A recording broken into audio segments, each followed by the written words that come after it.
ឆ្នាំចាស់ផ្លាំងឆ្នាំថ្មីសូមទូលអ្វីនៅជោគជ័យល្អ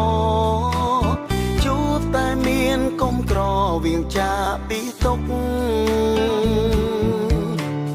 ចេញអត់អោនឲ្យគ្នាគោរពស្រឡាញ់នាំនៅក្តីសុខ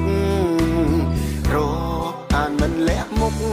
ដោយស្មោះស្ម័គ្ររួមគ្នាឆ្លងឆ្នាំឆ្លងផុតគុំនឹងឆ្លងយកការគិតដែលល្អជោគជ័យពុកពេញសេរីសួស្តីទាំងអក្រការចងរាយរលីសូនសោទទួលយកវិញជោគជ័យឥតខ្ចោះសម្រាប់គ្រប់គ្នា